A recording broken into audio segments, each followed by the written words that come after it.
बिस्मिल्लाहिर्रहमानिर्रहीम। अस्सलाम वालेकुम नाज़रीन, आप देख रहे हैं the last hour with Yasir Rashid. नाज़रीन, मुल्क की मुआशी सूरत हाल जिस डगर पर चल रही है उसको संभाला देने के लिए हुकूमत बहुत से इक़दाम कर रही है। बजट में भी आवाम को रिलीफ देने के फ़ैसले ज़ेर गौर हैं। इसके साथ साथ बड़ी ईद से पहले कुछ कुर्बानियाँ भी गर्दिश कर रही हैं कि कुछ कुर्बानियाँ होंगी। वो कुर्बानियाँ 2 हुकूमती अराकीन की हो सकती हैं, उसके साथ साथ 2 अपोजिशन अराकीन हो सकते हैं और उसके साथ साथ 2 ब्यूरोक्रेट्स भी हो सकते हैं। कौन होंगे इस बारे में बात करेंगे। और साबिक वज़ीर सेहत आमिर कयानी जो हैं उनके खिलाफ नैब ने इंक्वायरी खोलने की मंजूरी दे दी है। नैब का एक अहम इजलास हुआ जिसमें बहुत सी इंक्वायरीज खोलने की मंजूरी दी गई। अब वो लोग जो ये कहते थे कि नैब की कार्रवाइयां सिर्फ यकतरफा होती हैं, उन लोगों को जवाब देने के लिए नैब ने विकेट के दोनों जानिब शॉट खेलना शुरू कर दिए हैं। बहुत से हुकूमती वज़रा भी अब नैब के रेडार पर आ चुके हैं। ईद से पहले कौन कौन से लोग इन कुर्बानियों की नज़र हो जाएंगे, वो हुकूमत की जानिब से होंगे या नैब की जानिब से होंगे, इस पर बात करेंगे। सीनियर सहाफ़ी और तज्ज़ियाकार राना अजीम साहब हमारे साथ मौजूद हैं। राना साहब, ये कुर्बानियां नैब के रेडार पर आने की वजह से होंगी या फिर हुकूमती कारकर्दगी रिपोर्ट की बिना पर होंगी या फिर हालिया कोई स्कैंडल है, ये माजी के खाते खोलेगा? बिस्मिल्लाहिर्रहमानिर्रहीम। देखें जी, माजी के खाते तो भी चलेंगे, बड़े लंबे चलेंगे, लेकिन ये हालिया स्कैंडल भी है। पाकिस्तान में एक मेडिसन, महंगी मेडिसन, अचानक आपको पता ना कीमतें मेडिसन की बढ़ गई थी जी। और उस कीमतें बढ़ने के बाद फिर बड़ा कुछ हुआ था। फिर कहा गया इतनी कीमतें कम कर दें, कीमतें कम ना हो सकें, कितनी मेडिसन मार्केट से गायब रही, किस तरीके सारा कुछ हुआ, ये सारी चीज़ें जो है सामने आई हैं। और इसमें मैं आपको बताऊं कि एक और सेक्रेटरी जनरल जो है ना, ये जो कुर्बानियाँ, उन कुर्बानियों में PTI के पहले देखें एक सेक्रेटरी जनरल जहांगीर तरीन बेचारे कूच कर गए अपनी जमात से। मैं ये नहीं कहा कि जमात छोड़ गए, लेकिन जमात से पर्दा हो गए। अब एक और सेक्रेटरी जनरल है आमिर कयानी साहब, ये भी सेक्रेटरी जनरल है और मुझे लगता है PTI के अंदर सेक्रेटरी जनरल की सीट जो है ना, ये बड़ी भारी सीट है। और जो कुर्बानियाँ हो रही हैं उसमें मुझे नज़र आ रहा है, जो मेरे ज़राए कह रहे हैं कि उसमें आमिर कयानी की कुर्बानी भी हो सकती है। अच्छा। और इनके ख़िलाफ़ बहुत से अहम शवाहिद जो हैं वो हासिल हो चुके हैं, बहुत से अहम शवाहिद जो है मिल चुके हैं और उन शवाहिद के रोशनी में सिर्फ आमिर कयानी ही नहीं जाएंगे बल्कि 2 बड़े ब्यूरोक्रेट भी जाएंगे जो इस सारी मामले में मुलव्वस थे, बिल वास्ता बिला वास्ता। ये भी होगा। और साथ आपको ये भी बताता चलूँ कि ये एक और बहुत बड़ा स्कैंडल जो है, ये जो पेट्रोल महंगा आपको नज़र आ रहा है ना, महंगा इस तरह नज़र आ रहा है कि पेट्रोल की किल्लत पैदा की गई, किल्लत पैदा करके कई बड़े लोगों को फ़ायदा पहुँचाया गया। उसमें एक मौसूफ़ बड़े ब्यूरोक्रेट, एक टेक्नोक्रेट, ये भी जो है मुझे नज़र आ रहा है कि बड़ी इससे पहले इनकी भी कुर्बानी हो जाए। लेकिन राना साहब, अगर शवाहिद ये मौजूद हैं कि लोगों को फ़ायदा पहुंचाया गया है तो सारी जिम्मेदारी अवाम पे क्यों डाल दी गई? देखें, मुझे एक बात बताएं, चीनी की जिम्मेदारी किस पे डाली गई? अवाम पे डाली गई। पेट्रोल की जिम्मेदारी किस पे डाली गई? अवाम पे। गंदम की जिम्मेदारी किस पे डाली गई? टिड्डी दल। तो भी मुझे बताएं कि ये टिड्डी दल जो है इसकी जिम्मेदारी भी अवाम पे पड़नी है। मैं आपको ये भी बता दूँ, और आने वाले दिनों में पेट्रोल की जिम्मेदारी भी अवाम पे पड़ चुकी है, अवाम भुगत रही है। आपको पता है ये महंगा जो पेट्रोल बिक रहा है और जो शॉर्टेज की गई है, इससे आप क्या समझते हैं 5 पैसे 10 पैसे या 20 पैसे फ़ायदा हुआ है? बिल्कुल नहीं हुआ।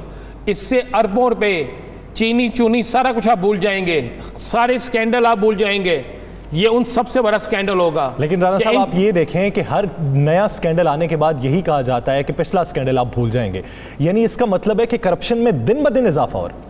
जी बिल्कुल इजाफा हो रहा है। इजाफा देखें, वज़ीर-ए-आज़म पाकिस्तान ने कुछ चीज़ें तो रवायात ऐसी कायम की कि उन्होंने बिला तफरीक एहतसाब का अमल शुरू किया। उन्होंने अपने करीब तरीन साथियों में से अगर कोई गलत है तो उन्होंने कहा जी इसको भी पकड़े।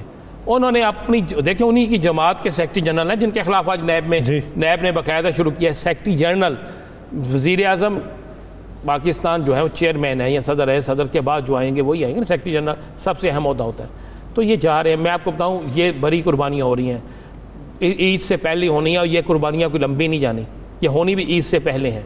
और ये वो कुर्बानियाँ नहीं जो शेख रशीद कहता है और फिर कहता है जी कसाई भाग गया, फिर कहता है छुरी हाथ में नहीं, ये ऐसे नहीं होंगी। मैं आपको मुसद्दक़ ये बात कह रहा हूँ, आप अपना प्रोग्राम उठा के देख लें। हमने ईद से पहले कहा था, छोटी ईद से पहले, कि रमज़ान के बाद, ईद के बाद जो है वो तेज़ी होगी। और वो तेज़ी हमने ये भी कहा था कुछ हुकूमती वज़ीर जो हैं, कुछ हुकूमती ज़िम्मेदारान हैं, वो भी इसमें आएंगे। और आपको नज़र आ रहा है कि ये अपोजिशन की जानिब से कौन होगा? देखिए, अपोजिशन की जानिब से मैं आपको एक बात बड़ा क्लियर बता दूँ कि शहबाज शरीफ गिरफ्तार नहीं हो रहे। भाई अब तो कमेटी बढ़ गई है, अगले तरीक़ों में देखें आज क्या किया उन्होंने, कितने सवालों के जवाब दिए आज, बाकी सवालों के जवाब नहीं दिए। उसके बाद आपने बाहर आके शोर डाल दिया जनाब इन कैमरा ब्रीफिंग नहीं होनी चाहिए थी, ब्रीफिंग नहीं, इन कैमरा इन्वेस्टिगेशन नहीं होना चाहिए। क्यों नहीं होनी चाहिए? राना साहब यहाँ पे एक बात बनती है कि आप पहले ये कहें, साबिक वज़ीर-ए-आज़म शाहिद खाकान अब्बासी भी कहें, एहसन इकबाल भी कहें कि इन कैमरा इन्वेस्टिगेशन हो ताकि जो सवाल पूछे जाएं वो आवाम तक पहुँचने चाहिए कि क्या सवाल पूछे जाते हैं। आज सवाल पूछे गए हैं, उनमें से 4 का आपने जवाब दिया, 37 में से 4 का आपने जवाब दिया। इससे तो ये लगता है कि साल में भी इन्वेस्टिगेशन पूरी नहीं होगी। दूसरा ये कि जिसका आप मुतालिबा करते थे वही बात नैब ने मानी है, उसी पर आपने एतराज़ कर दिया। बात यह इसलिए इतराज़ कर दिया है कि जब आप नैब को ऑफिस में बैठ के ये कहेंगे कि हमारा वक्त आने वाला, आपको फ़लाँ करेंगे, तो वो कैमरे में आएगा ना। जब आपसे सवाल पूछे जाएंगे जनाब ये 35 सवाल हैं, ये 37 सवाल हैं, इनके जवाब दे दें, हमें आपसे कुछ चाहिए नहीं, अगर आप दुरुस्त हैं तो ख़त्म हो। तो आप जब 4 के जवाब देने के बाद आप कहेंगे फ़लाँ। मुझे एक बात बताएं, ये सवाल जवाब जब इन कैमरा होंगे तो रिकॉर्डिंग बाहर आएगी ना। जब आप चीखेंगे तो फिर रिकॉर्डिंग बाहर आएगी। तो आप कहते हैं कि रिकॉर्डिंग भी ना हो और हम बाहर आकर ये बात करें कि जनाब हमने कुछ नहीं बताना, हमने सब कुछ बता दिया, नैब जानबूझ के हमारे साथ कर रही है। होना क्या है, मैं यासर आपको वक्त से पहले बता देता हूँ। आज मौसूफ जिस तरह वहाँ पेश हुए, एक पूरी बारात गई ना, जुलूस किया पूरा। हाँ जी। और जुलूस किया, जुलूस नहीं आके SOP तो रहे। उसके बाद अब आप क्या करेंगे, कौमी असम्बली का इजलास शुरू होगा, बजट इजलास पे बजट पे बात नहीं होगी जनाब, मौसूफ के हवाले से बात होगी, चीखो पुकार होगी, प्रेशर डाला जाएगा, वहाँ पर ऐसी गुफ्तगू की जाएगी कि जनाब अगले कई दिन तक नैब तफ्तीश ही नहीं कर सकेगी। ये मैं आपको कुछ लुकात है जब गिरफ्तारी होने वाली थी इनकी, जब मियाँ शहबाज शरीफ घर से ही रूपोश हो गए थे, तब मरियम औरंगज़ेब साहिबा ने यह कहा था कि बजट आने वाला है तो बजट के बहस को सबूताज करने के लिए गिरफ्तारी अमल में आ रही है। अब गिरफ्तारी नहीं हुई तो उस बजट पे अब फिर से बात नहीं होगी, फिर बात वो गिरफ्तारी पे होगी या केस पे होगी। एक तो मुझे समझ नहीं आती कि क्या मुस्लिम लीग नून के अंदर शहबाज शरीफ अगर नहीं होंगे, इतनी देर चले गए थे ना पाकिस्तान से बाहर, तो क्या बाकी पीछे बहस करने वाला कोई नहीं है? क्या उनकी बाकी पूरी जमात गूंगों की जमात है? क्या उनकी पूरी जमात जो है उनमें शहबाज शरीफ नहीं होगा तो बजट में बहस ही नहीं होगी? ऐसी मामला नहीं है। देखें यासर, हालात किसी और तरफ जा रहे हैं। मैं चूँकि आज तो बड़ी क्लियर हो गई ना, आपको नैब की इन्वेस्टिगेशन में चीज़ें नज़र आ गई, कितने सवालों के जवाब है, कितने नहीं। ये 1 साल तक तफ्तीश मुकम्मल ही नहीं होनी। इसलिए नहीं होनी कि इनकी तरफ से कोई पेश नहीं होगा। अब असम्बली का इजलास ख़त्म होगा, फिर हो सकता है अचानक किसी को कोरोना ना हो जाए, अल्लाह ना करे हो, फिर ऐसी चीज़ें चलती रहेंगी और ये इसी तरह रिलीफ लेते रहेंगे जितना रिलीफ ले सकेंगे। आपको मैं बताऊँ कि एक पिंडी से बड़ी गिरफ्तारी है, ईद से पहले एक पिंडी से बड़ी गिरफ्तारी है, बड़ी नामवर शख्सियत है, मुस्लिम लीग नून से उनका तल्लक है। अच्छा। और उनकी फैमिली में कुछ बंदे जो हैं वो वकील भी बड़े तगड़े हैं, उनकी गिरफ्तारी मुतवक्के है। गिरफ्तारी है जी, उनके सासाजात में गिरफ्तारी होगी। उनके काफ़ी जो चीज़ अमाल नामे हैं वो तैयार हो चुके हैं और सबूतों के साथ हैं। एक गिरफ्तारी जो है गुजरांवाला डिवीज़न से है। अच्छा। और ये गिरफ्तारी भी मुस्लिम लीग नून की है। एक पीपल्स पार्टी की शख्सियत है जिनके हवाले से अभी तक जो इन्वेस्टिगेशन है उसमें बहुत सी चीज़ें सामने आ गई। उनकी गिरफ्तारी भी जो है ये बजट के बाद होगी, लेकिन बड़ी ईद से पहले होगी। और जो मैंने आपको ब्यूरोक्रेट्स बताए हैं, ये किस सेक्टर से? ये सेक्टर जो है सिंध है जी, सिंध से होगी। अच्छा। और जो पीपल्स पार्टी है वो सिंध का एक बड़ा तगड़ा नाम है जो गिरफ्तार होने जा रहा है। ये मैं आपको बिल्कुल मुसद्दका कह रहा हूँ। और हुकूमत के अंदर से तो आपको मैंने बता सारे नैब केसेस, ये नैब केसेस हैं जी। और इन्होंने कौन सा किसी की फसल उठाई है? ये छोटा काम नहीं करते। ये जितने सियासतदान है ना, ये छोटे काम नहीं करते। आप ये कहना ये 500, 1000, 2000, 5000, 50 लाख, 60 लाख, ये तो वैसे भी इनको अच्छा नहीं लगता। ये अरबों की, खरबों की, करोड़ों की करप्शन है, उनमें ये पकड़े जाएंगे। और उसके बाद फिर क्या होगा, नैब के चेयरमैन को तब्दील करो, नारे लगना शुरू हो जाएंगे, नैब के खिलाफ गुफ्तगू शुरू हो जाएगी, न्याजी नैब गठजोड़ ये कहना शुरू कर देंगे। भाई किस तरह कह सकते हैं हुकूमत अपोजिशन दोनों गिरफ्तार होने जा रही हैं और हर वो बंदा गिरफ्तार होने जा रहा है जो इस शिकंजे में आएगा। और मैं आपको ये भी बता दूँ, शुगर के मामले पे चंद गिरफ्तारियां, चंद लोगों से रिकवरी के साथ साथ फौजदारी मुकदमे भी दर्ज होने जा रहे हैं। सजाएं होंगी जी बिल्कुल। देखिए सजा होती या नहीं, फौजदारी मुकदमे दर्ज होने जा रहे हैं। और ईद से पहले ये जो बकरा ईद है ना, चले बता दें हुकूमती कितने अराकीन मुलव्वस इस पे अपोजिशन ज़्यादा जाएगी। अच्छा, यानी वो फवाद चौधरी साहब जो बात करते हैं कि ये चीनी का जो मामला है या आटा का जो मामला है, ये गुज़श्ता सालों की कार्रवाइयाँ हैं, इस साल मिस हैंडल नहीं हुआ, ये बात सच्ची? बिल्कुल सच्ची, बिल्कुल 101% सच्ची है। आप माजी में जाएं ना, माजी में कितने कितने लोगों ने कितनी कितनी करप्शन की, कितना कितना पैसा लिया और क्या क्या कमाया, किस किस ने कमाया, कहाँ कहाँ कमाया, ये सारी नज़र आ जाएगी। कहाँ पर स्वीट हाउस बने हुए थे, कहाँ पे नहीं थे। ये बड़ी बड़ी चीज़ें हैं, छोड़ दें इसको, इससे आगे चले। लोग चीनी को भूल जाएंगे, चीनी से बड़े स्कैंडल आ रहे हैं। अवाम को तो सिर्फ ये चाहिए कि अवाम के साथ जो ज्यादती हुई वो उसका हिसाब कौन देगा, वो अनासिर मंजर आम पर आने चाहिए, उनके खिलाफ कार्रवाई होनी चाहिए ताकि मुस्तकबिल में ये सिलसिला रोका जा सके। नाज़रीन, आगे बढ़ते हैं और बात करेंगे मुफ्ती कमीशन ऑफ पाकिस्तान की, जो मुतहर्रिक हो चुका है। मुसाबकती कमीशन ने बिजली की तकसीम कार कंपनीज में अरबों रुपए का स्कैंडल पकड़ लिया है। ये प्रोक्योरमेंट जो है इसकी भी अब बाकायदा तौर पर जांच पड़ताल होगी। इसके साथ साथ ये कार्टलाइजेशन के दस्तावेजी शवाहिद जो है वो मुसाबकती कमीशन ऑफ पाकिस्तान ने हासिल कर लिए हैं। ये एदाद शुमार में रद्दबदल किया जाता था, कीमत का तयन पहले कर लिया जाता था, मिकदार का भी, क्वालिटी का। ये सारा गोरख धंधा किस तरीके से चल रहा था, इसी पर बात करने के लिए ब्यूरो चीफ इस्लामाबाद सुहेल इकबाल भट्टी साहब ने हमें ज्वाइन किया। भट्टी साहब, बहुत शुक्रिया आपके वक्त का। भट्टी साहब, ये अरबों का स्कैंडल हालिया दिनों का है या गुज़श्ता कुछ सालों का है, और ये किस तरीका कार के तहत क्वालिटी, रकम और उसके जो मिकदार है उसमें रद्दोबदल किया जाता था, और ये रद्दोबदल अवाम की समझ में किस तरीके से आप समझा सकते हैं?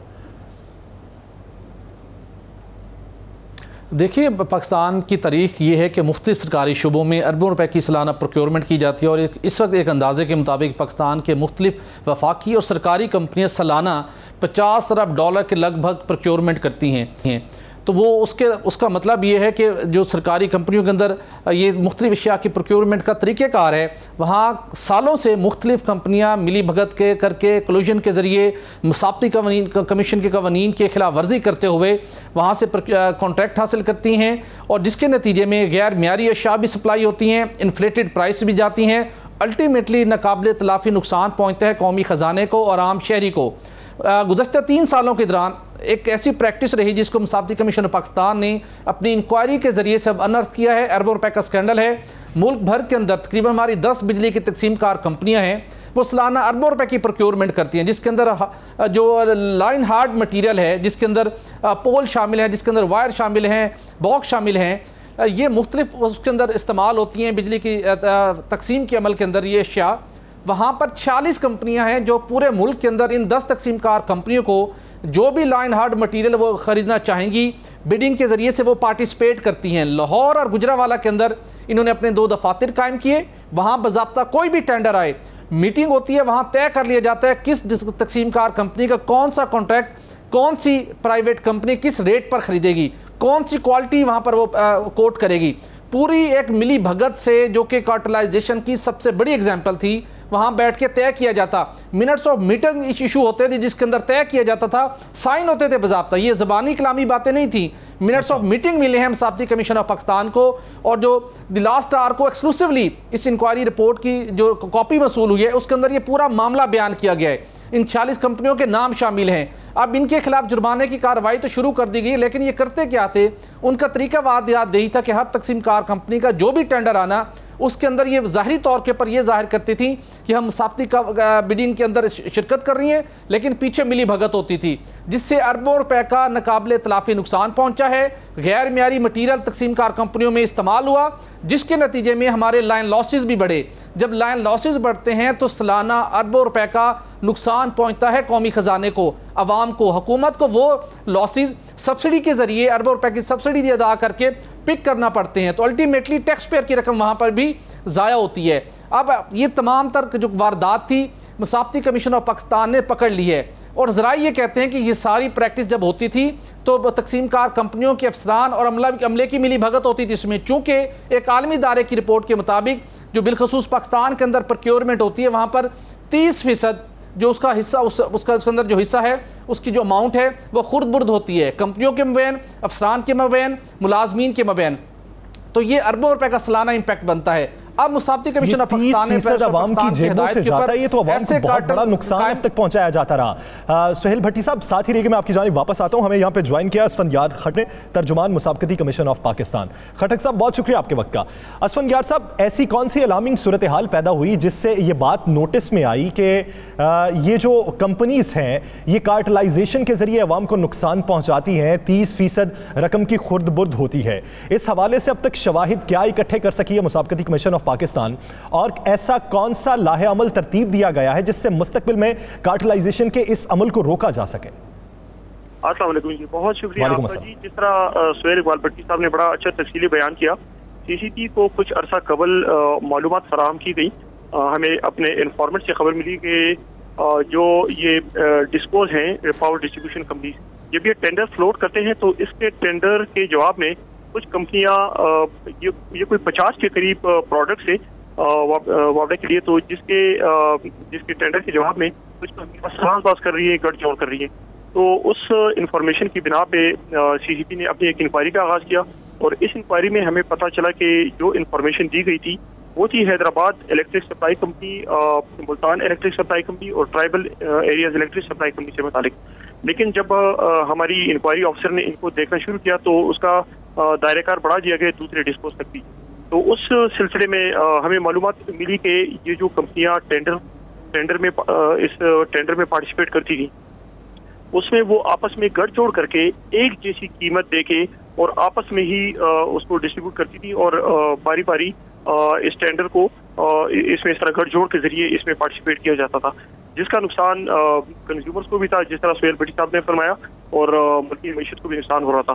तो इस सिलसिले में जब ये इंक्वायरी का दायरेकार बढ़ा दिया गया तो हमारी इंक्वायरी ऑफिसर ने उनकी रिकमेंडेशन पे CCP ने नहीं खटक साहब, इस अब टेंडर के अमल को शफाफ कैसे बनाया जाएगा? अगर 5 से 6 कंपनीज हैं उस बोली में शामिल, अगर वो कोई रेट लगा देती हैं और उसी बोली पे ही उठाना है तो उसको शफाफ कैसे बनाया जाएगा? क्या मजीद कंपनीज को इन्वॉल्व किया जाएगा या फिर कोई और हिकमत अमली? देखिए, होता उनका तरीकाकार होता ये कि ये आपस में अंडरस्टैंडिंग करते हैं, आपस में अफवाह तस्लीम कर लेते हैं, पहले से साजबाज कर लेते हैं, मिल लेते हैं कि हमने इस टेंडर किस कंपनी ने विन करना है।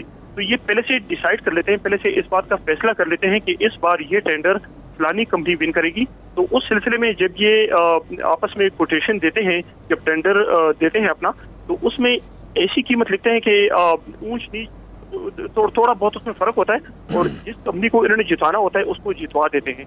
तो उसका नुकसान क्या होता है कि जो टैक्स पेयर का पैसा है उसमें बहुत बड़ा एक मुल्की मईशत को और कंज्यूमर्स को नुकसान पहुंचता है। और इसमें ये होता है कि क्वालिटी भी सफर होती है। अगर एक पावर डिस्ट्रीब्यूशन कंपनी कोई इस तरह की हार्डवेयर परचेज करती है, तो अगर वो टेंडर में साजबाज हो तो आपस में कंपटीशन नहीं होता। कंपटीशन जब नहीं होता तो वो कम मयार की जो प्रोडक्ट्स हैं उनके ऊपर वो कॉम्प्रोमाइज हो जाता है। और खटक साहब, एक चीज वाजे कीजिएगा, आम आवाम के जहन में कीमत तो है कि कीमत क्या होती है, ये क्वालिटी और मिकदार क्या होती? देखिए जी, क्वालिटी और मिकदार ये होती है कि मिसाल के तौर पे अगर एक जिसको फैसलाबाद इलेक्ट्रिक सप्लाई कंपनी एक टेंडर फ्लोट करती है, उसके जवाब में आपस में ये तमाम डिस्ट्रीब्यूटर्स या तमाम कंपनीज मुकाबला करती है। अगर वो जेन्युइन मुकाबला हो तो वो कोशिश करेंगी कि अच्छे मयार के प्रोडक्ट्स और अच्छी कीमत के ऊपर वो प्रोडक्ट्स उनको मुहैया करें, क्योंकि वो आपस में कम्पीट करेंगे। लेकिन जब कम्पीट नहीं करते तो उसमें क्वालिटी पे भी कॉम्प्रोमाइज होता है और उसमें कीमत पे भी कॉम्प्रोमाइज होता है। उसका नुकसान ये होता है कि जो मटेरियल या जो प्रोडक्ट यूज हो रहे हैं वो आला मयार के नहीं होते। तो जिस तरह भट्टी साहब ने कहा कि उसकी फिर लाइन लॉसेस की सूरत में या टैक्स पेयर्स के का बहुत बड़ा नुकसान हो जाता है, मुल्क की मईशत का नुकसान हो जाता है। तो हमारे कंपटीशन एक्ट का मकसद ये है कि कंपनीज आपस में कम्पीट करें, बिड रिगिंग ना करें, कोलूजन ना करें, आपस में गठजोड़ ना करें और मुकाबले के जरिए बिडिंग में पार्टिसिपेट करें, ताकि जो आवाम के टैक्स पेयर का पैसा है वो सही तरह से खर्च हो और आला मयार की जो प्रोडक्ट्स हैं वो इन डिस्कोज अपने लाइन डिस्ट्रीब्यूशन में इस्तेमाल करें। खटक साहब साथ ही रहेगा, आपकी जाने वापस आता हूँ। भट्टी साहब, ये आजकल एक मामला चल रहा है बिलों में इजाफे का, क्योंकि वज़ीर-ए-आज़म इमरान खान साहब की तरफ से ये हिदायत जारी की गई थी कि ये जो बिजली के बिल आए हैं लॉकडाउन की वजह से ये बाद में आप जमा करवा सकते हैं। अब जिस घर का उमूमी बिल 1000-1200 के करीब आता था उसने जमा नहीं करवाया, वो अगले माह 8000 आया, फिर उससे अगले माह 16000 आया। तो बिलों में इतना फ़र्क क्यों है? क्या ये इसी मामले की वजह से है या ये मामला अलग से है? जैसे देखिए, उस महंगी बिजली के अंदर एक मेजर फैक्टर ज़रूर है देखिए जो बिजली पर हम देखते हैं कि खित्ते के अंदर पाकिस्तान के अगर आज पड़ोस ममालिक में देखें, पाकिस्तान के अंदर बिजली के पैदावारी निर्ख सबसे ज़्यादा हो चुके हैं, और उसकी अगर फ़रोख्त का सारा उसमें डिस्ट्रीब्यूशन मार्जिन शामिल करें तो वो हमारे बहुत से शोबे जिसको दुनिया के दीगर ममालिक को कम्पीट नहीं करते अपनी मसनूआत में, चूँकि बिजली बहुत महंगी हो चुकी है। उसके अंदर महंगी बिजली का फैक्टर भी है, वहाँ पर जो तेल के अंदर खुदबुर होती है वो मामला भी है, चोरी का मामला भी है, और जो तकसीम कार कंपनियाँ जितनी प्रोक्योरमेंट करती हैं अल्टीमेटली वो टैरिफ का हिस्सा बनती हैं, तो वो अल्टीमेटली वो टैरिफ बिजली के निर्खों में इजाफे के जरिए से आवाम पर पास ऑन होता है, वहाँ से रिकवरी होती है। ये एक बड़ा संगीन मामला है।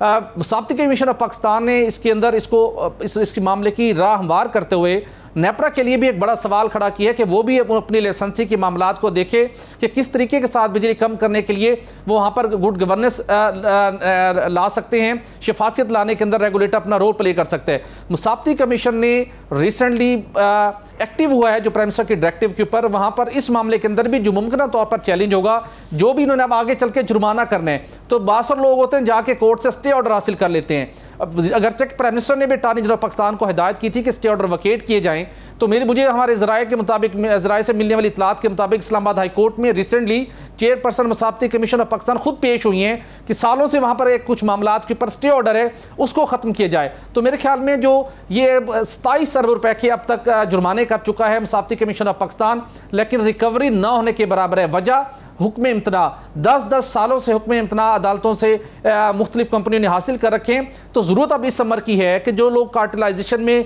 मुलव्विस हैं वो किसी भी शोबे के अंदर मौजूद हो, उनके खिलाफ मुसाबती कमीशन ऑफ पाकिस्तान के कानून के तहत ही बिला इम्तियाज़ कार्रवाई हो सकती है, और उस कार्रवाई का समर आवाम को ये मिलेगा जब वहाँ पर उनके खिलाफ जुर्माने हो और उस कार्टेल को ब्रेक किया जाए।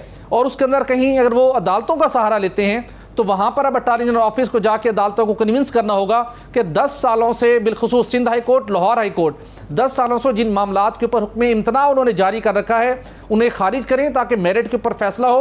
और जरूरत इस अमर की है कि कार्रवाइयां बिला तफरीक होनी चाहिए, हर डिपार्टमेंट में होनी चाहिए और इसका समर आवाम तक पहुंचना चाहिए, और जो स्टे हैं ये भी खारिज होने चाहिए, और इसमें अटॉर्नी जनरल पाकिस्तान का रोल बहुत इंपॉर्टेंट है। बहुत शुक्रिया सुहेल इकबाल भट्टी और खटक साहब इस हवाले से अपना वक्त देने के लिए। नाज़रीन, दीगर इश्यूज पर बात एक शॉर्ट ब्रेक के बाद।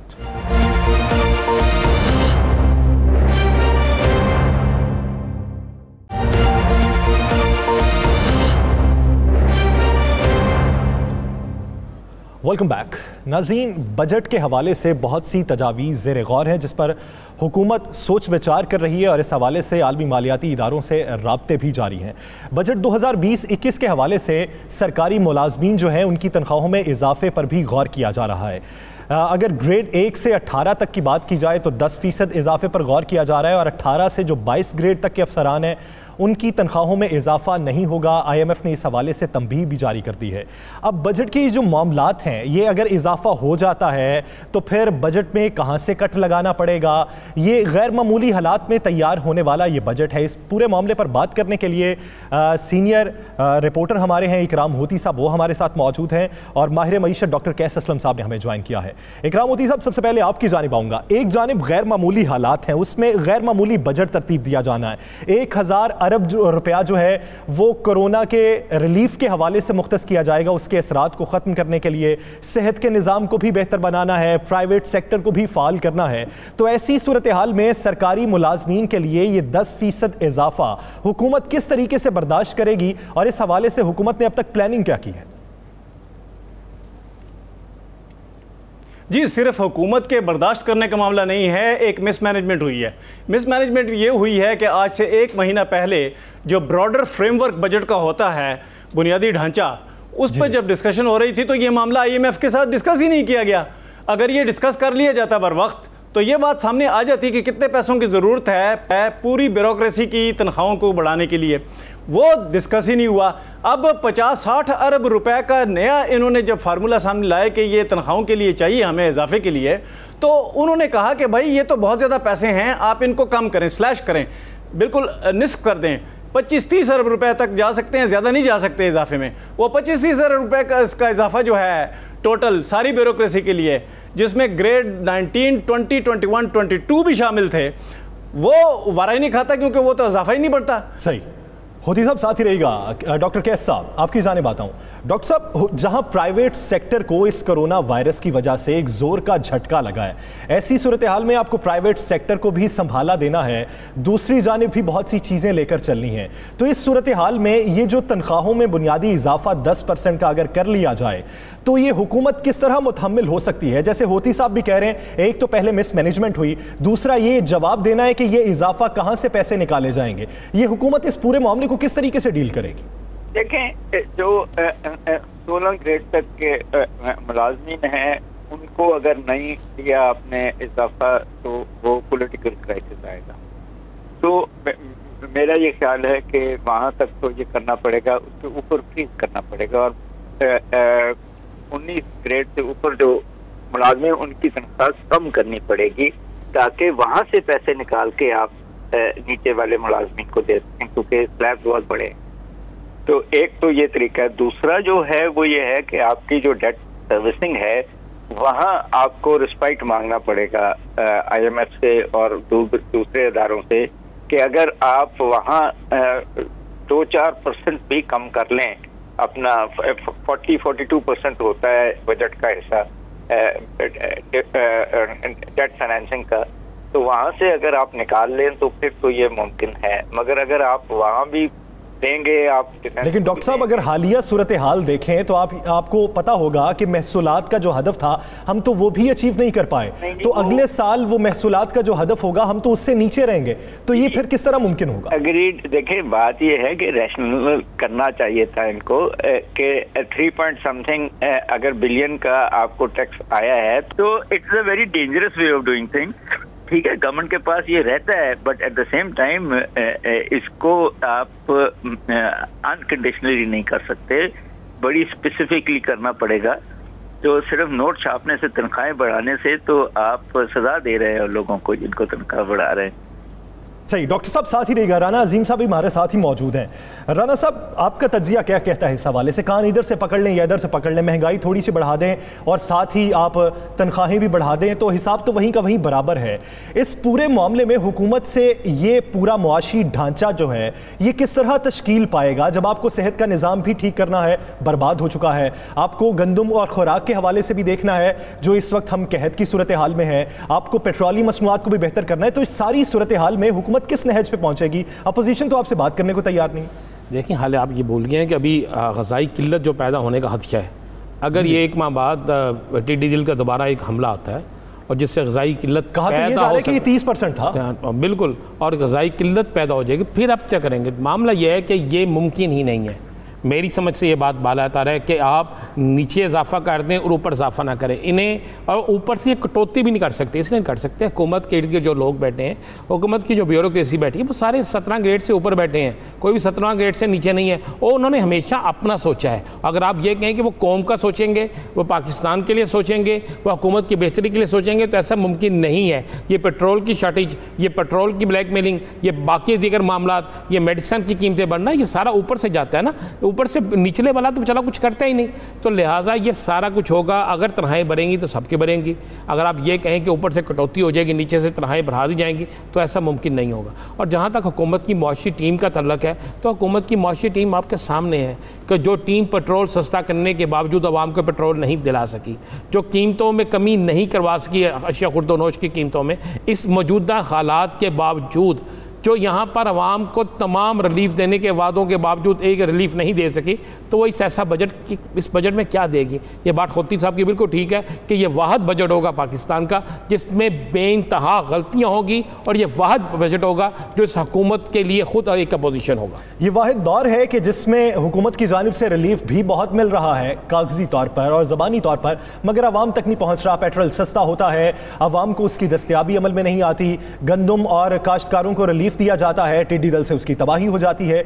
ये कैसा दौर है? इससे बाहर निकलने में हमें कितना वक्त लगेगा और ये सारे इबहाम दूर होने में किसका किरदार अहम होगा, ये तो वक्त ही बताएगा। बहुत शुक्रिया इकराम होती साहब और डॉक्टर कैस असलम साहब इस हवाले से अपना वक्त देने के लिए। नाज़रीन, वफाक और सिंध में महाज़ाराई जारी है। ऐसी सूरत हाल में कि जब दोनों को एक पेज पर आना चाहिए था, कोरोना वायरस के हवाले से एक जानिब से इल्ज़ामात लगाए जाते हैं, दूसरी जानिब से जवाबात दिए जाते हैं, फिर तहफ़्फ़ुज़ात का इज़हार होता है। अवाम भी गुम की कैफियत में है और बहुत से इदारे भी परेशानी का शिकार हैं कि ऐसी सूरत हाल में जब सबको एक पेज पे आना चाहिए था, सब बटे हुए क्यों हैं? राना साहब, ये मामला हल कैसे होगा? देखें यासर, मेरे पास इतला ये है कि पाकिस्तान के अहम तरीन अदारे जो इस कोरोना की जंग में हुकूमत से भी आगे हैं और जिनकी वजह से पाकिस्तान को आलमी सतह पर बहुत सी इमदाद भी मिली, बहुत सी चीज़ों पर रियायत भी मिली, उन अहम तरीन अदारों ने सख्त तरीन नाराज़गी का इजहार किया। ये मैं आपको बिल्कुल कन्फर्म कह रहा हूँ। उन्होंने हुकूमती सतह पर, वफाक पर और सूबा सिंध दोनों तरफ सख्त नाराज़गी का इजहार करते हुए बाकायदा ये कहा गया है या इतला पहुँचाई गई है, उन्हें ये पैगाम दिया गया है कि आप लोगों की लड़ाई की वजह से सबसे ज़्यादा मुश्किलात पाकिस्तानी अवाम को सहना पड़ रही हैं। सिंध के अंदर क्या हो रहा है, वफाक में क्या हो रहा है, दोनों तरफ से बयानबाजी के हवाले से कहा गया है कि इस बयानबाजी को कोरोना के मसले पर, सियासी बयानबाजी को ना रोकें, जो मर्जी करें। कोरोना के मामले पर सख्त तरीन नाराज़गी का इजहार किया गया है और यह भी कहा गया है कि वफाक यानी पॉलिसीज़ पर बात ना की जाए, पॉलिसी पर बात ना की जाए, कोरोना के मामले पर कोई बात ना हो। आपको पॉलिटिकल लड़ाई लड़नी है, आपको कुछ और करना है, बेशक करें। कोरोना के मामले पर सख्ती से नाराज़गी का इजहार किया गया है और ये दोनों इतराफ़ में बात पहुँच चुकी है और मेरे ज़राए ये कहते हैं कि आने वाले चंद दिनों में, फौरी नहीं, आने वाले चंद दिनों में आपको ये, जी बिल्कुल, ये मुखबर की इतला है कि आने वाले चंद दिनों में जो है ये आहिस्ता आहिस्ता आपको ये बयानबाजी, ये तीर जो कोरोना पे हैं, ये ख़त्म होते नजर आएंगे और आने वाले दिनों में ये लड़ाई काफ़ी हद तक थम जाएगी कोरोना के मामले में। चले, उम्मीद करते हैं कि ये लड़ाई थम जाए। सियासी बयानबाजी जंग चाहिए, सियासत का उसूल है, एक हुकूमत है तो दूसरी अपोजिशन है, दोनों में इख्तलाफ रहना चाहिए, किसी पॉइंट पर रहना चाहिए और अवाम की फलाह के लिए रहना चाहिए। लेकिन ऐसा कौमी मसला कि जहां पर दोनों को मुत्तहिद होना है तो मुत्तहिद होना चाहिए। नाज़रीन, आगे बात करेंगे मेडिसिन के हवाले से जो रोज़ बरोज़ महंगी होती जा रही है। बहुत सी मार्केट में मेडिसिन दस्तयाब ही नहीं है और बहुत से इश्यूज़ ऐसे भी ज़ेर गौर आए कि जिसमें भारत से मेडिसिन मंगवाई जाती रही, वो जिसकी इजाज़त ली गई थी वो मेडिसिन ना मंगवाई जाती रही बल्कि दीगर मेडिसिन मंगवाई जाती रहीं। इस पर भी नैब ने एक्शन लिया हुआ है और बहुत से इदारे इस पर सोच विचार भी कर रहे हैं कि ये कौन से कारिंदे हैं या कौन से अनासर हैं जो मार्केट में ये मेडिसिन को नायाब बना देते हैं और उस पर पैसा कमाते हैं। ऐसे दौर में कि जब पूरी दुनिया कोरोना वायरस का शिकार है, लोग मुश्किलात का शिकार हैं, जहां पे लोगों के रोजगार तक छिन चुके हैं और ऐसी सूरत हाल में आप लोगों से पैसा बटोरने का सोच रहे हो। राना साहब, इस वक्त की जो सूरत हाल है, आपको पता होगा गुज़िश्ता दिनों एक बहुत सी खबर चली कि कोरोना वायरस के हवाले से जो रिलीफ देती है मेडिसिन, वो 29,000 की मार्केट में बुनियादी तौर पर उसकी कीमत थी। वो 1 लाख, 2 लाख, यहां तक कि 3 लाख में भी फरोख्त हुई। उस पर अभी तक कोई एक्शन ना हुआ। ये गुज़िश्ता अरसे में जो मेडिसिन महंगी होती रही, हुकूमत की जानिब से उस पर एक्शन भी लिया जाता रहा, लेकिन कीमतें क्या कम हुई? 2 से 3 रुपए, लेकिन उसमें इजाफा क्या था? 30 से 40 रुपए। ये सारे अनासिर कब बेनकाब होंगे? इस पे एक्शन कब होगा? देखिए यासर, मुझे समझ नहीं कौन सी मेडिसिन है जिसकी कीमत 2 से 3 रुपए कम हुई है। मुझे एक मेडिसिन का नाम तो नहीं, हुकूमत का दावा है। हुकूमत ने 3 से 4 ऐसी मेडिसिन जो हुकूमत ने दावा किया था। कौन से? मैं वही हुकूमत से हुकूमती, आप उसे ज़बानी तौर पे ले लें या कागजी तौर पे ले लें। लेकिन कोई देखें, वो कागजी तौर पे था और कुछ नहीं। इस वक्त मार्केट में इन हालात में जब पूरी कौम कोरोना का वबा में मुब्तला है, हर शख्स चाह रहा है, और आपको पता है वो मेडिसिन जो इसमें सबसे ज़्यादा जा रही थी, वो मेडिसिन ही मार्केट से गायब हो गई हैं। पैनाडोल एक्स्ट्रा, ये वो मेडिसिन, क्या इस मेडिसिन की किल्लत होनी चाहिए थी? क्या पैनाडोल की किल्लत होनी चाहिए थी? नहीं है। कितने में मिल रही है आप सोच नहीं सकते। रेसोचिन नामुमकिन है मिलना, मिलेगी तो बेइंतहा महंगी। एक्सीक्यू 200 mg नहीं मिल रहा। एजोमैक्स कैप्सूल जो आम मिलता था, आज उसकी कीमत उससे कई गुना महंगी है और बहुत कम जगहों पे मिल रही है। लेकिन राना साहब, ये सारी आप जो मेडिसिन के नाम ले रहे हैं, इसमें आप ये नहीं समझते कि हमने आवाम तक पहुंचाया क्या? आजकल चल रहा है कि आप ऑनलाइन डॉक्टर से रब्ता कर सकते हैं। डॉक्टर्स आपको बताते ही हैं पैनाडोल इस्तेमाल कर लें, एजोमैक्स इस्तेमाल कर लें या दूसरी जो सर दर्द की, बुखार की मेडिसिन है वो इस्तेमाल कर लें, तो फिर मार्केट से उनका गायब होना तो बनता ही है। ऐसे में वो मुनाफाखोर जो है वो तो सरगर्म अमल होंगे। देखें यासर, एक तो 2 चीज़ें आपको मैं क्लियर कर दूँ। हमारे पाकिस्तान के अंदर मुतअद्दिद MNAs, मुतअद्दिद साबिक वज़रा, सियासतदानों की अपनी मेडिसिन कंपनियां हैं और ख़ौफनाक चीज़ें ये हैं कि ये जितनी मैंने मेडिसिन का आपको नाम लिए हैं, इसके अलावा जो मेडिसिन है वो 2 नंबर बनकर मार्केट में आ रही। जब सियासतदान ख़ुद मेडिसिन कंपनियां बनाकर बैठे होंगे, जब सियासतदान ख़ुद जो है इस कारोबार में मुलव्वस होंगे, तो फिर ना कोई कानून साजी हो सकेगी, ना इनके ख़िलाफ़ कोई एक्शन हो सकेगा और ना ही इनको कोई पकड़ सकेगा। देखिए मार्केट में इस वक्त मौजूदा हालात में आज आप डॉक्टर ये कह दें कि फ़लाँ मेडिसिन कोरोना के लिए बड़ी ज़रूरी है, तो आपको अगले 15 मिनट में वो मेडिसिन मार्केट से गायब नजर आएगी। हम तो ये कर रहे हैं कि यहाँ पे सना मक्की के मतलब कहा गया तो 200 रुपये किलो में मिलने वाली आज 3000 रुपये में नहीं मिल रही। किसी ने एक्शन लिया? किसी ने उनको पकड़ा? क्या ये मेडिसिन पैनाडोल से लेकर दीगर मेडिसिन जो मार्केट से गायब हैं, क्या ये मुझे बताएं इनमें से किसी एक के खिलाफ कार्रवाई हुई? कोई एक मुझे खबर दिखा दें। हाँ, ये ज़रूर होता है कि असम्बली में बड़ी धुआंधार तकरीर होती है, एक नोटिस होता है कि जब वज़ीर आज़म साहब ने फौरी एक्शन ले लिया, वो उधर ले लिया एक्शन, लेकिन नीचे किसी ने एक्शन लिया, किसी ने पकड़ा? आपको पता है ये क्या हो रहा है? मेडिसिन तो मेडिसिन गायब होगी, आप कहते हैं ऑनलाइन डॉक्टर। अब भाई कौन से ऑनलाइन डॉक्टर? आप फ़ोन करें कोई सुनता नहीं है। आपको पता है इस कोरोना में पाकिस्तान के तमाम प्राइवेट अस्पतालों ने, और वो प्राइवेट अस्पताल किन किन के हैं? ज़रा सियासतदानों के नाम निकालने शुरू करें, ज़रा जनाब बड़े बड़े ब्यूरोक्रेट्स के नाम निकालना शुरू करें। पंजाब के अंदर एक महकमे हेल्थ में एक बड़ा ब्यूरोक्रेट है, बड़ा ब्यूरोक्रेट, जिसके 3 हॉस्पिटल हैं। और जनाब आपको पता है कोरोना का इलाज जो प्राइवेट हॉस्पिटल्स में हो रहा है, क्या हो रहा है? खुद सरकारी अस्पतालों के डॉक्टर कह रहे हैं फलां प्राइवेट हॉस्पिटल में जाओ, 1 लाख पर नाइट में। जनाब 1 लाख तो एक हॉस्पिटल है ना, वार्ड में जाना आपने 32,000, छोटे हॉस्पिटल में 16,000। दे क्या रहे हैं? पैनाडोल दे क्या रहे हैं? वो आइजोमैक्स ये दे रहे हैं वहाँ पे। और किसी शख्स ने वहाँ छापा मारा, पूछा कि क्यों लूट रहे हो लोगों को? जनाब आज किसी अस्पताल में जगह नहीं है, एक प्राइवेट कमरा लेना 1 लाख रुपया, 80,000 रुपया, 70,0000 रुपया। सर 16 लाख रुपए में 14 दिन के लिए 16 लाख देना पड़ रहा है। ये जो 16 लाख दे रहे हैं, राणा साहब बनेगा क्या? पेट्रोल सस्ता होता है, मिलता नहीं है, टिड्डी दल खा जाती है सारी फसलें, और कहा जाता है कि ये लोकल ब्रीड थी इसमें से ज़्यादा जो खा गई है। वो हम खुराक की किल्लत का भी शिकार है, महंगाई उरूज पे है। यानी एक तरफ से आप रिलीफ देते हैं, दूसरी तरफ से आप 3 गुना खींच लेते हैं, उस पर कोई एक्शन नहीं होता। सिर्फ ये पता चलता है कि इजलास हुआ, नोटिस ले लिए गए, कमेटी बनेगी, इस पर एक्शन लिया जाएगा। क्या लिया हमें नहीं पता। और साथ ही साथ कारोबार तबाह हो रहे हैं। आप सरकारी सतह पे तनख्वाहें बढ़ाने का सोच रहे हैं, प्राइवेट सेक्टर वाला तो फिर यही कहेगा ना कि भाई नौकरी सरकारी है, प्राइवेट सेक्टर में क्या रखा। मैंने तो आपको सिंपल से, क्यों एक्शन लेंगे? कौन एक्शन लेगा? अरकान असेंबली, कई तगड़े अरकान असेंबली की अपनी, मैंने कहा मेडिसिन कंपनियां हैं।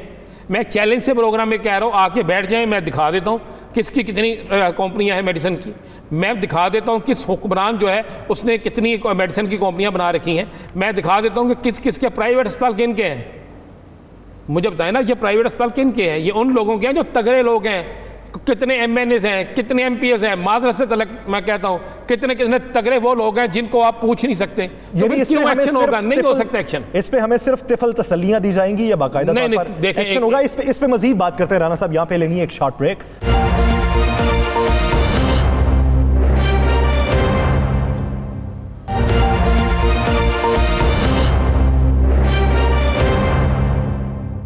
Welcome back. नाज़रीन, अद्वियात का मार्केट से गायब होना, उनका 2 नंबर बनना या उनका महंगा होना, इसमें कौन कौन से अनासर मुलव्वस हैं, किस वजह से ये महंगी होती हैं, इसी पर मजीद बात करने के लिए आज हमें ज्वाइन किया है डॉक्टर तारिक मियाँ, सदर ऑल पाकिस्तान फैमिली फिजिशियंस, और इसके साथ साथ माहिर कानून अजहर सिद्दीक साहब ने हमें ज्वाइन किया, जिनसे ये पूछेंगे कि हमारे पास कानूनी कार्रवाई का रास्ता कौन सा है जिस पर हम इन महंगाई के खिलाफ कोई एक्शन ले सकते हैं। तो सबसे पहले डॉक्टर तारिक साहब आपकी जानिब आऊँगा। इस वक्त अगर आप सूरत हाल देखें, मार्केट में से बहुत सी अद्वियात गायब हो चुकी हैं या फिर महंगी हो चुकी हैं। पहली बात यह है कि सरकारी अस्पताल की जानिब से आपको जो मेडिसिन लिख के दी जाती है वो मार्केट से गायब है। प्राइवेट अस्पतालों की जानिब से जो आपको लिख के दी जाती है वो मार्केट में मौजूद है। उसके दाम और सरकारी अस्पताल की जो मेडिसिन है उसके दाम में ज़मीन आसमान का फ़र्क है। तो इसमें ये जो गोरख धंधा चल रहा है, कारोबार चल रहा है, प्राइवेट सेक्टर्स ये कोरोना वायरस की आड़ में जितना पैसा कमा रहा है, इसकी रोकथाम किस तरीके से हो सकती है और इस पूरे मामले को किस तरीके से उजागर किया जा सकता है? जी, बिस्मिल्लाहिर्रहमानिर्रहीम। मैं समझता हूँ कि एक दो बुनियादी चीज़ें हैं जो पहले समझनी बहुत ज़रूरी है। जी जी। बेसिकली जो मेडिसिन का रॉ मटेरियल है इसके 2-3 ज़राए हैं, यूरोपियन अमेरिकन ज़राए हैं, उसके बाद चाइना है, इंडिया है, बाकी इस तरह के ना, तो उनकी क्वालिटी में ज़मीन आसमान का फ़र्क है और उनकी जो प्राइस है उसके में भी ज़मीन आसमान का फ़र्क है। बेसिकली क्या होता है कि आपको याद होगा कि पीपल्स पार्टी के दौर में एक जेनेरिक सिस्टम शुरू किया गया था और इंग्लैंड और बाकी कई ममालिक में भी वो जेनेरिक सिस्टम इसलिए कामयाब है कि वहाँ पे आलमोस्ट क्वालिटी जो है वो एक ही क्वालिटी का रॉ मटेरियल है। तो उसमें ये होगा, मसलन एक दवाई है पैरास्टामोल, वो कोई 60 कंपनियां बना रही होंगी और हर एक का ब्रांड नेम मुख्तलिफ होगा और हर एक की प्राइस मुख्तलिफ होगी। लेकिन डॉक्टर साहब, उसमें 2-3 रीजन है। सेहत की जानिब से की जानी है ना? जी बिल्कुल, आपकी बात सही है। ये इसमें जो प्राइस लेना जो है, ये एक बहुत बड़ा, वहाँ आपको अभी ये जो स्कैंडल आ रहा है, जो नैब जिसकी तहकीक करने जा रही है, जो पहले मिनिस्टर थे सेहत के, तो उसमें यही था कि वो जो दवाइयाँ, उनकी कीमतें वजारत सेहत जब मुकर्रर करती है, वहाँ पे बहुत ज़्यादा, आपको पता है कि जो हमारे पाकिस्तान में होता है कि वहाँ पे जो सब स्टैंडर्ड, जो जिनका सोर्स ऑफ रॉ मटेरियल वो कोई हल्का है, उनको भी प्राइस वो ज़्यादा दे दी जाती है। और ये जो गोरख धंधा है, और दूसरा जो आपने एक सवाल किया कि ये गायब हो गई हैं या ये मिल नहीं रही, तो उसमें ये होता है कि गवर्नमेंट जो प्राइस जब वहाँ पे टेंडर खुलते हैं, तो उसमें कतन ये क्वालिटी नहीं देखी जाती। उसमें ये होता है लोएस्ट प्राइस किसकी है। उसमें जो लोएस्ट प्राइस की दवाइयाँ होंगी वो आप कहीं बाजार में आपको नहीं मिलेंगी। वो सिर्फ वो कंपनियां बनाती हैं जिन्होंने सिर्फ गवर्नमेंट के टेंडर भरने होते हैं, और जिनकी दवाइयों की कोई, और आपने देखा होगा कि जब हेपेटाइटिस सी के खिलाफ जब शुरू में दवाइयां दी गई, तो वो सब स्टैंडर्ड दवाइयां थी, जिसकी वजह से डॉक्टर साहब यहीं पे रुकिएगा। राना साहब, आपके पास कुछ डिटेल है मेडिसिन की जो इस वक्त मार्केट से नायाब हो चुकी हैं या महंगी हो चुकी हैं? डॉक्टर साहब, ये डिटेल सुनिएगा, इसमें से बताइएगा कि कौन सी लोएस्ट प्राइस की है या किसकी जो क्वालिटी है वो कम है, जिसकी वजह से वो गायब। मुझे डॉक्टर साहब बताइए, एजोमैक्स जो है, क्या इसका गायब होना बनता था? क्या पैनाडोल का गायब होना बनता था? HCQ जो है, इसका गायब होना बनता था? रेसोचिन जो है, इसका क्या गायब होना बनता था? मुझे ये जरा बता दें कि क्या ये मेडिसिन जो है ये बहुत महंगी है? ये ज़्यादा महंगी तो बिल्कुल नहीं है, और ये जो बेसिक दवाइयाँ हैं जो कि मुख्तलिफ ट्रायल्स में कोरोना के ख़िलाफ़ इस्तेमाल हो रही हैं, और आप इसमें दो रीज़न्स हैं राना साहब। एक तो ये है कि हमारे यहाँ ना सिर्फ आपने मास्क देखा, जब शुरू में मास्क आए तो मास्क गायब हो गए, उसके बाद सैनिटाइज़र गायब हो गए, और उसके बाद ये एक्टेमरा इंजेक्शन है जो ओरिजिनल प्राइस उसकी बहुत कम है, लेकिन वो 3-4 लाख का बिक रहा है और मिल भी नहीं रहा। तो ये उसमें बुनियादी कुछ ज़रूरत है कि जो ये लोग हमारे कुछ ऐसे मौजूद हैं कि जो चीज़ उन्हें पता चलता है कि ये दवाई या ये चीज़ आगे जाके शार्ट हो जानी है, वो फ़ौरन उसको ख़रीद लेते हैं। आप अंदाज़ा करें, मुझे ये तो डॉक्टर साहब, ये तो मेडिसिन के हवाले से था। आपको पता होगा कोरोना वायरस का जो मरीज़ है, अगर वो प्राइवेट अस्पताल में दाखिल हो जाए, 1 लाख रुपया पर नाइट उससे वसूल किया जाता है। किस चीज़ का वसूल किया जाता है? क्या सिर्फ वहाँ पे रहने और सोने का वसूल किया जाता है? मेडिसिन उसे क्या दी जाती है? क्या बहुत से कोई 30-35 या 40 हज़ार वाले इंजेक्शन लगाए जाते हैं हर रोज़? ये इस मद में जो इतना पैसा इकट्ठा हो रहा है, ये अवाम की जेबों से क्यों निकाला जा रहा है? ये बेसिकली असल में इसमें हमें देखना पड़ेगा कि आपको याद है कि जब लास्ट 2011 में जब डेंगू आया, तो CBC का टेस्ट जो आमतौर पे 400-500 का होता है, वो 90 रुपीज़ का कर दिया गया। गवर्नमेंट ने उसमें थोड़ा सा पेन ली और तमाम लोग वो 90 रुपीज़ में करना शुरू हो गए। अब मैं से समझता हूँ कि इसका टेस्ट और इसके जो ICU के अखराजात हैं, इस पे एक दफ़ा जो लास्ट चीफ जस्टिस हैं, उनकी सरबराही में कमीशन बना कि हमें प्राइसेस जो हैं वो देखनी पड़ेंगी हेल्थ केयर कमीशन को, कि आया वो बहुत ज़्यादा तो वसूल नहीं। इसमें आप बजा कह रहे हैं कि बेशुमार प्राइवेट हॉस्पिटल्स में ये शिकायत आई हैं, लेकिन ये है कि उनसे अगर आप पूछें तो वो कहते हैं जी हमारा एक्सपेंस जो है वो इतना ज़्यादा है कि ये डॉक्टर साहब क्या लगता है? डॉक्टर साहब आप मुझे बताएं, आप पूरे पाकिस्तान के सदर हैं, आप मुझे बताएं क्या लगता है वहाँ पे ऑक्सीजन लगाई जाती है, कितना खर्चा होगा वहाँ पे? बेड वही है, हर चीज़ वही है। डॉक्टर साहब मैं तो प्रैक्टिकली तो दुबई के 5 स्टार होटल का एक रात का खर्चा होता, क्या वहाँ पे है मुझे बताएं। आपको पता है ना, हर विजिट के पैसे लेते हैं, मेडिसिन के पैसे लेते हैं, टेस्टों के पैसे, इसके अलावा है डॉक्टर साहब। या फिर वो इस चीज़ का वसूल करते हैं, कोरोना पेशेंट को हम बर्दाश्त कर रहे हैं तो फिर इसके पैसे तो इतने होंगे। नहीं, ऐसी बात नहीं है। इसमें दोनों साइडों से भी आपकी भी बात सही है, और काफ़ी हद तक जो प्राइवेट हॉस्पिटल चला रहे हैं उनकी भी बात अगर आप सुने एक सुना देना। नहीं, एक मुझे साबित कर दे वो कौन सी ऐसी चीज़ है जिसके लिए एक अस्पताल में 16,000 रुपये वार्ड से लिया जाता है, एक अस्पताल में 80,000 रुपये कमरे का किराया। क्या मतलब कमरे में क्या है? कौन सी ऐसी मेडिसिन है ताकि हुकूमत भी वो मेडिसिन इस्तेमाल करे, लोग जल्दी शफा याब हो जाए? असल में वो अभी तो जो इंजेक्शन जो यूज़ हो रहा है वो आपको पता है कि बेसिकली जो एक्टेमरा इंजेक्शन यूज़ हो रहा है ये बेसिकली पहले रूमेटॉइड आर्थराइटिस गैंठिया में यूज़ होता था और तब इसकी प्राइस बड़े नॉर्मल प्राइस के ऊपर ये मिल रहा था। अब जब से ये यूज़ होना शुरू हुआ है कोरोना में, आप अंदाज़ा करें कि आपके मीडिया ने बताया कि 3 से 4। बिल्कुल दुरुस्त कह रहे हैं, मैं यही आपसे कहना चाह रहा हूँ, प्राइस उसकी प्राइस तो लेना है, मैं रूम का किराया कह रहा हूँ डॉक्टर साहब, उसमें 80,000 में कौन सा होता है? ये मैंने आपको बताया जी कि इसमें असल में हेल्थ केयर कमीशन ने शुरू किया था ये सिलसिला कि देखें अगर आपने कोई प्राइवेट सेटअप करना है तो आपका एक ख़ास हद तक मुनाफा कमाना जायज़ है, लेकिन किसी के साथ ज़्यादती करना ये बिल्कुल भी जायज़ नहीं है। किस हद तक मुनाफा कमाना जायज़ है, इसी बारे में मज़ीद बात करते हैं। डॉक्टर साहब साथ ही रहेगा। अज़हर सिद्दीक साहब आपकी जानिब आऊँगा। यानी जैसा डॉक्टर साहब कह रहे हैं कि एक ख़ास हद तक मुनाफा कमाना जायज़ है, कानून वो ख़ास हद क्या बताता है? दूसरा ये कि राना साहब का ये कहना है कि बहुत से जो वज़रा हैं या सियासतदान हैं उनकी अपनी मेडिसिन कंपनीज़ हैं, ये एक्शन नहीं होंगे। तो अगर मैं एक आम शहरी क्लेम करना चाहूं कि मुझसे इस मेडिसिन की कीमत जो है वो इजाफी वसूल की गई है या एक रात अस्पताल में क़याम करने की कीमत इजाफी वसूल की गई है, तो मेरे पास कानूनी रास्ता क्या है, कौन कौन से फोरम्स हैं?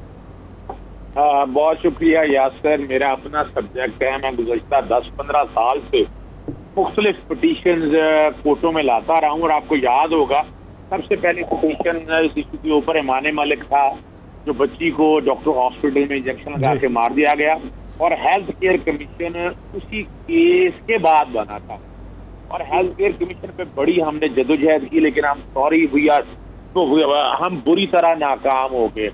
पीछे जस्टिस साकिब निसार साहब ने बड़ी जदोजहद की इन प्राइवेट हॉस्पिटल को रेगुलेट करने के लिए, हेल्थ केयर कमीशन को जगाने के लिए।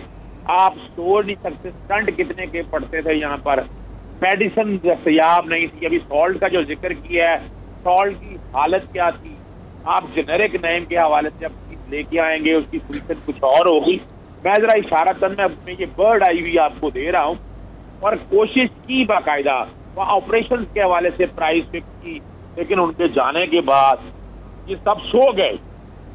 हेल्थ केयर कमीशन के अंदर जो उनका बोर्ड बना हुआ है उसमें अब एक बेसिक प्रिंसिपल समझना, जो अगले सवाल का भी जवाब आ जाएगा, कॉन्फ्लिक्ट ऑफ इंटरेस्ट। पूरी दुनिया के अंदर इमरान खान साहब जब आए थे ना, उन्होंने वो आने से पहले कॉन्फ्लिक्ट ऑफ इंटरेस्ट के प्रिंसिपल पर इस हद तक जोर दिया करते थे कि मैं आऊंगा तो मैं ये कर दूंगा। और कॉन्फ्लिक्ट ऑफ इंटरेस्ट यही है कि आप जिस कारोबार में हैं तो आप सियासत में आ नहीं सकते। हमारे यहाँ जो बात अभी राणा साहब ने भाई है वो कई बड़े हकायक के ऊपर मबनी है। यहाँ प्राइवेट हॉस्पिटल वाले किसी न किसी तरह से महकमा सेहत के अंदर, पंजाब हेल्थ केयर कमीशन के अंदर, फिर इनके ताल्लुकात WHO वालों के साथ भी हैं, इनकी मर्जी का ही बंदा वहाँ लगता है। और दो चीजें समझनी बहुत जरूरी है, हमारी किसी गवर्नमेंट ने पॉजिटिवली नहीं देखा। वो कमांडर सेफ साहब शहबाज सीधा बड़ा करते थे डींगी, तो भाई हाई कोर्ट में पिटीशन मैंने दायर की थी, 2 साल लगे थे डींगी, कोई कमाल नहीं था शहबाज शरीफ का। यहाँ तो वो जाली स्प्रे हो गए थे, वो बकायदा इंक्वायरी कमेटियां बनाई थी। यहाँ आपको पता है, आपको अगर देखा जाए मीजल खसरे से लोग मर गए, हमने तो वेंटिलेटर की बड़ी कोशिश की, 10 साल से कोशिश कर रहे हैं। उसी सुकम का फायदा उठाते हैं ये सियासतदान भी, ये मेडिसिन कंपनीज के मालिकान भी, ये अस्पतालों के मालिकान भी। अवाम का खून निचोड़ा जाता है, अवाम से ये पैसा वसूल किया जाता है, अवाम को किसी किस्म का रिलीफ नहीं है। क्या फिर अवाम ही बेवकूफ़ है? क्या फिर यहाँ पर अवाम ही पिसने वाली एक मखलूक है? ये सब आला दर्जे के लोग हैं या ये कभी बराबरी की सतह पर मुआशरा कायम हो सकता है? ये जवाब कौन देगा? इसका जवाब देने के लिए हमें तो कोई शख्स नजर नहीं आता। नाज़रीन, द लास्ट आवर से मुझे इजाजत, अल्लाह ने के बाद।